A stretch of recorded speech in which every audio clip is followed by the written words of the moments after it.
All right, shalom, shalom. I'm the brother Saraka from the camp of JMS Suriname. You know, I prepared a lesson for today, to edify the hopeful elect, you see. But before I go into it, before I start with the lesson, I want to give all praises, all honors, and all glory unto Yahweh, Ba'ashem, Yahushai, Ba'ashem Raka, Kodash, Al Amat, and also double honors to the elders and apostles of great milestone that taught me this truth. And salutation to the hopeful elect that preach in the word of Yahweh, Ba'ashem, Yahushai upon the whole earth. So for the noise that you're hearing at the background, I'm on my way to work. So hope you can understand what I'm saying. You see? But with that, look, I'm gonna keep it short, a very short video, a very quick video. But let's go straight into it. It says in the book of Romans, chapter 15. I'm gonna start at let's see. Let me read first, verse 4. Come. So this is the book of Romans chapter 15 verse 4. It says, for whatsoever things were written aforetime were written for our learning, that we through patience and comfort of the scripture might have hope. Yeah, man, so everything that is written, in the Holy Bible, they were written for our learning, you see, to apply it on our own, you see. When things happen unto you, you just go back to the scripture. That's why it's also called the comforter. You see, because the scriptures comforts you. You see, when something evil happen unto you, just think back. Oh, such a prophet went through a familiar kind of way or stuff like what you're going through. You see, so you gotta go back, to see what happened with the prophets before you, of old time, what came before you, you see. And the same thing you must, when you're reading the scripture, right, those things will boost your faith that you're in this truth, you see. Like it says, for whatsoever things were written for time were written for our learning. Yeah, everything that is written were written for our learning, you see, that we through patience. Because patience is something that you must have in this truth, man. If you don't have patience, man, you will fall out. You see? You must have a lot of patience. You see? And comfort of the scripture might have hope. Yeah, man, the scripture gives you, like I said, it gives you hope, man. It lifts your spirits up. When you're going through something and you go back into the scriptures and you see a familiar stuff that is happening unto you, it boosts your spirit. You see, it lifted your spirits up. So let me get another scripture. Like I said, I want to keep it short.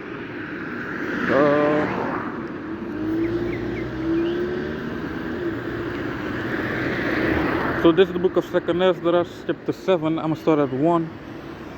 It says, Salakia. So it says in the book of Second Ezra, chapter 7, verse 1. It says, when I had made an end of speaking these words, there was sent unto me an angel which had been sent unto me the night before, Salakia. And he said unto me, up after us, and hear the words that I am come to tell thee. So an angel came unto Ezra, right? And I said, speak on, my power. Then said he unto me, the sea is set in a wide place, that it might be deep and great. You see? Verse 4 said, but put the case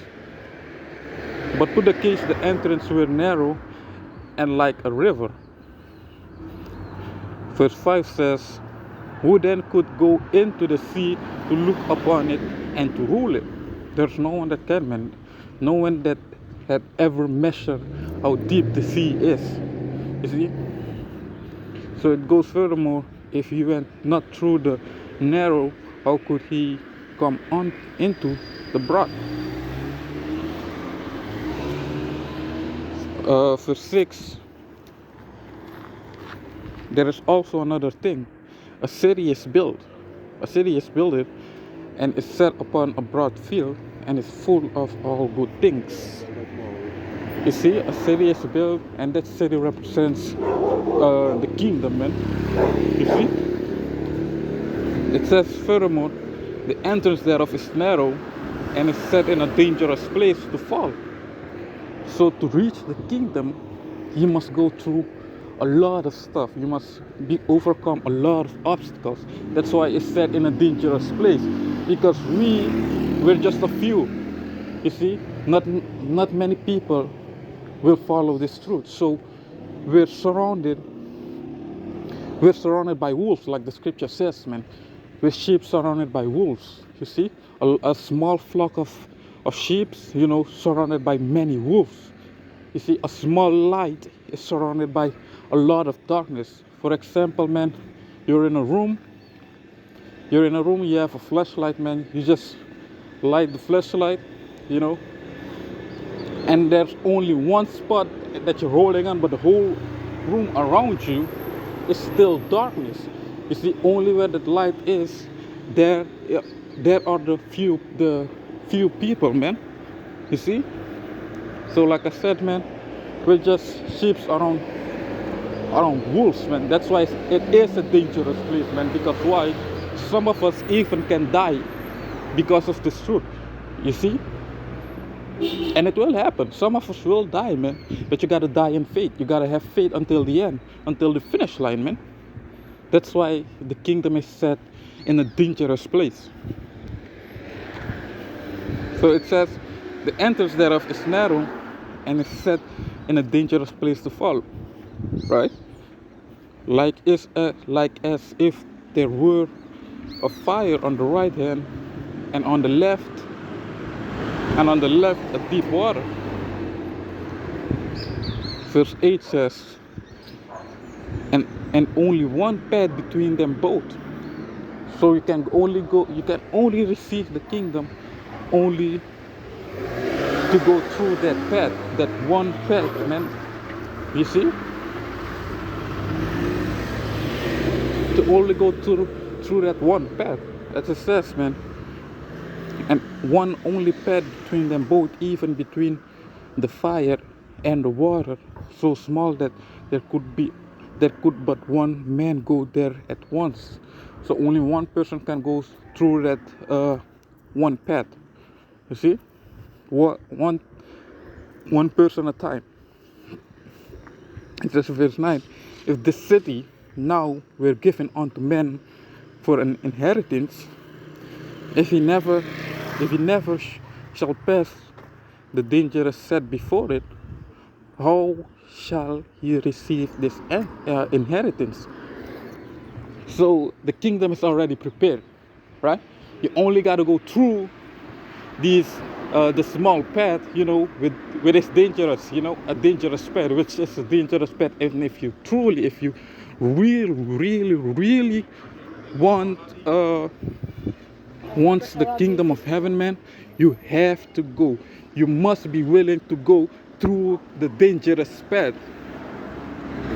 You see? It's a must, man. It is a must. You want the kingdom, you have to go through this dangerous path, man, to receive the kingdom, man.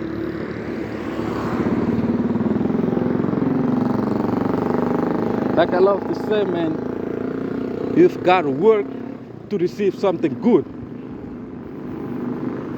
You see? So it ain't no joke, man. Like I said earlier, we know that some of us will die. Some of us will go into prison.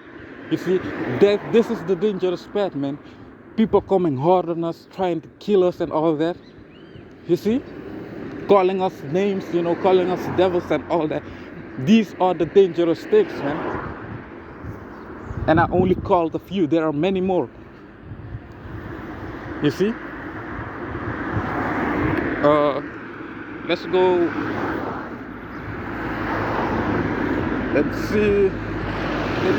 Matthew 7. So, because this path is dangerous, man, people are not willing to go through it. That's why only few of the nation of Israel will find the kingdom, man. Because 2/3 of our own nation, man, they will take the easy way out. You know, they will go through the broad way where there are no obstacles. There are just happy stuff, heavy fun stuff, man. Just going through it. You see? But like I said, man, you want the kingdom, you gotta go through the rough path, man. And that's the path we're walking on. Hopefully, humbly speaking. You see? With the hopeful elect of Yahweh Shem Shai. We're walking this dangerous path. You see? With a lot of obstacles, man. Your family members hating you. You see? Your friends abandoning you. These are the hardness you have to go through to receive the kingdom of heaven. But let's go to the book of Matthew. That will be my last scripture. The book of Matthew chapter 7. I'm gonna start at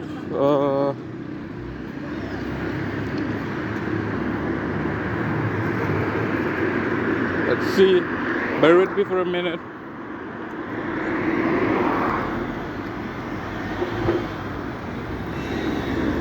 Come. It says in the book of Matthew chapter 7 verse 13.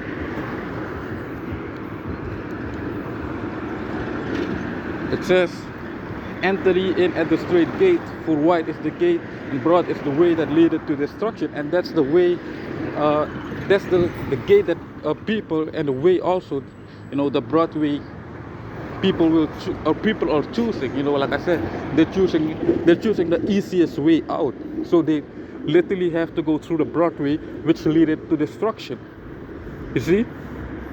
And many there be which go thereat. Like I said, man, many people, a lot of people, man, will go through this path, man, because they don't want the hatred. They don't want to be called names. They don't want to die. You see, for Yahweh Shemir Shai's sake. You see? And verse 14 says, because straight is the gate and narrow is the way which leadeth unto life, and few there be that find it. You see, man, like I said, there's only one path, one small path that only one person can go through at once. You see, and it got a lot of obstacles, man. Broken glass, fire on one side, water on another, a deep water on another side, and there be only a small few that will find it, man, that will go through that path. And we're humbly believe, man, we're hopeful, we're hoping that we can finish this, man, this small and dangerous path, man. You see?